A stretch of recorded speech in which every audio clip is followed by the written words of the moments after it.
Hello everyone, कैसे हैं आप सब। स्वागत है आपका मेरे यूट्यूब चैनल कॉमर्स वाले में। और आज इस वीडियो में मैं आपसे डिस्कस करने वाला हूं बहुत ही इम्पॉर्टेंट टॉपिक, जो कि है आईटीसी। फॉर एग्जांपल, आप एक कंपनी हैं और एक आप कंपनी चला रहे हैं, और कंपनीज़ में सीएसआर एक्टिविटीज़ जो हैं वो मैंडेटरी होती हैं, ऑब्लिगेशन होता है, वो काम करने होते हैं आपको। तो सीएसआर एक्टिविटीज़ करते वक्त आपने जो गुड्स परचेज़ किया या फिर सर्विसेज आपने ली हैं, उस पे जो आपने जीएसटी पे किया है, क्या उस जीएसटी का आईटीसी आप क्लेम कर सकते हैं बिजनेस में? क्या वो एलिजिबल है? तो इससे रिलेटेड इस वीडियो में मैं आपसे डिस्कशन करने वाला हूँ। और एक ऑर्डर भी पास हुआ है, उस ऑर्डर को डिटेल में डिस्कस करने वाला हूँ। बहुत ही इंपॉर्टेंट वीडियो होने वाला है, तो वीडियो को स्किप मत कीजिएगा। एंड वीडियो स्टार्ट करने से पहले अगर आपने चैनल को सब्सक्राइब नहीं किया है तो सब्सक्राइब कीजिए, बेल आइकन प्रेस कीजिए। बेल आइकन प्रेस करने के बाद आपको ऑल पे क्लिक करना है, ताकि मैं जब भी वीडियोस को अपलोड करूं तो उसका नोटिफिकेशन आपको मिल जाए और आप टैक्स से अपडेटेड रह सकें। तो आइए स्टार्ट करते हैं। तो जैसा कि आप स्क्रीन पर देख सकते हैं, मैंने यहाँ पे जो ऑर्डर है वो यहाँ पे ओपन किया हुआ है। यहाँ पे केस क्या है, मैसर्स द्वारिकेश शुगर इंडस्ट्री जो है, यहाँ पे उत्तर प्रदेश में रजिस्टर्ड है, उसका जीएसटी नंबर यहाँ पे मेंशन किया हुआ है। और ये कंपनी जो है वो बिजनेस करती है manufacture and sale of sugar and allied ag products. मतलब मैन्युफैक्चरिंग करना और शुगर सेल करना और उससे रिलेटेड प्रोडक्ट्स को सेल करने का बिजनेस है इस कंपनी का। इस कंपनी को कंप्लाई कर रहे थे सीएसआर एक्टिविटीज़, और उसने कंप्लाई किए और कुछ चीज़ें की हैं एज अ सीएसआर एक्टिविटी। तो क्या की है, तो उन्होंने कंस्ट्रक्शन किया school building, additional rooms, laboratories etcetera. Free supply of furniture fittings such as tables, chairs to be used in the school. Free supply of electrical goods for use in schools. Other expenses such as provisions of goods, services, registered charitable trust and NGOs. Basically ये सारे services, ये सारे activities किए हैं as a CSR activity. In order to undertake the above mention CSR activity, the applicant procedures various products and services on which GST is charged by the supplier. That means ये activities करने के लिए जो भी goods और services लगे हैं, वो जो परचेज किए हैं गुड्स और सर्विसेज, उसमें जो सप्लायर है उसने जीएसटी चार्ज किया है और इस कंपनी ने जीएसटी पे किया है। तो अभी सवाल ये आता है कि जो एक्सपेंसेस इंकर्ड किए गए हैं सीएसआर के लिए, क्या उन एक्सपेंसेस पे जो जीएसटी पे किया गया है वो एलिजिबल आईटीसी है एज पर section 16 of the CGST act 2017। Next question ये है कि whether ITC in relation to CSR activity which have been obligated under the law और restricted under section 17 subsection 5 of CGST act, क्या ये CSR activity जो की गई है उसमें जो आईटीसी है वो रिस्ट्रिक्टेड है?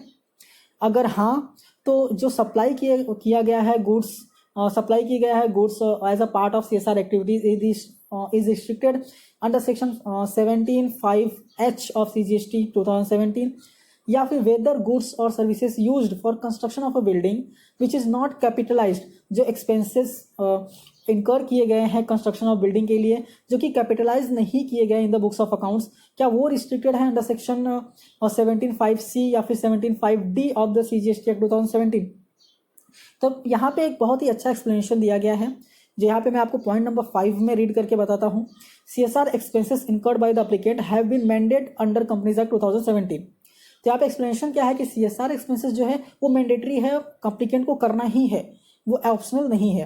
It is the applicant's obligation to incur such expenses in order to be compliant of the law. मतलब लॉ के कंप्लायंसेस के लिए जो एप्लीकेंट है उसका ऑब्लिगेशन है कि ये एक्सपेंसेस उसको करना ही है। Since CSR expenses are not voluntary, it is hereby submitted that these expenses do not qualify as gift and therefore its credit is not restricted under section 17 subsection 5। मतलब कि ये जो एक्सपेंसेस किया गया है वो एज अ गिफ्ट नहीं है, ये मैंडेटरी है, वॉलंटरी नहीं किया गया है, ये करना पड़ा है, ये ऑब्लिगेशन है, इनको करना मैंडेटरी है, इसलिए इसको हम गिफ्ट क्वालिफाई नहीं कर सकते, इसलिए जो क्रेडिट है वो रिस्ट्रिक्टेड नहीं है अंडर सेक्शन 17 सबसेक्शन 5। 6 पॉइंट क्या कहता है, since CSR credits is not restricted under section 17 subsection 5 of the CGST act 2017, the same is eligible for ITC. मतलब सीएसआर में आपने जो भी एक्सपेंसेस किए हुए हैं वो एक्सपेंसेस में अगर आपने जीएसटी पे किया है तो वो एलिजिबल है आईटीसी के लिए। अभी फाइनल रिप्लाई हम यहाँ पे देख लेते हैं, जो भी क्वेश्चंस थे उसके फाइनल रिप्लाई क्या है।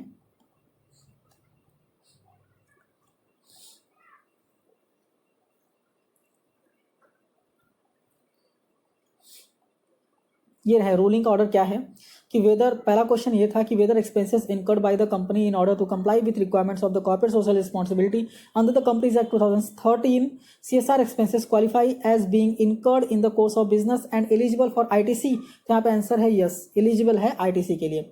सेकंड क्वेश्चन है whether free supply of goods as a part of CSR activity is restricted under the section 17 subsection 5H of CGST act 2017। तो नहीं भाई, ये रिस्ट्रिक्टेड नहीं है, आप ITC ले सकते हैं। थर्ड क्वेश्चन है था whether goods and services used for construction of school building which is not capitalised in the books of accounts is restricted under section 17 subsection 5C and section 17 subsection 5D of CGST act 2017। तो उसका answer यह है कि ITC is not available to the extent of capitalisation.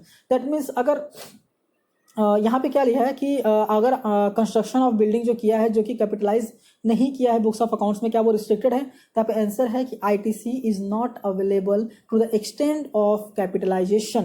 तो ये ruling आ गया है।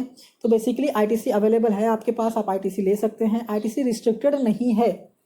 तो ये अभी आपको क्लियर हो जाना है कि जो भी आप CSR एक्टिविटी करते हैं वो रिस्ट्रिक्टेड नहीं है, आप ITC ले सकते हैं। आई होप आपको ये समझ में आ गया होगा, क्लियर हो गया होगा। अगर ये बेसिकली जो ऑर्डर है ये आपको डाउनलोड करना है तो इसको मैंने मेरी टेलीग्राम चैनल पे अपलोड कर दिया, आप वहाँ से डाउनलोड कर सकते हैं। टेलीग्राम चैनल का लिंक आपको वीडियो के डिस्क्रिप्शन में मिल जाएगा। आई होप ये आपको समझ में आ गया होगा। फिर भी अगर आपको कोई भी डाउट है तो आप कमेंट कीजिए, मैं डेफिनेटली उसका रिप्लाई आपको दूंगा।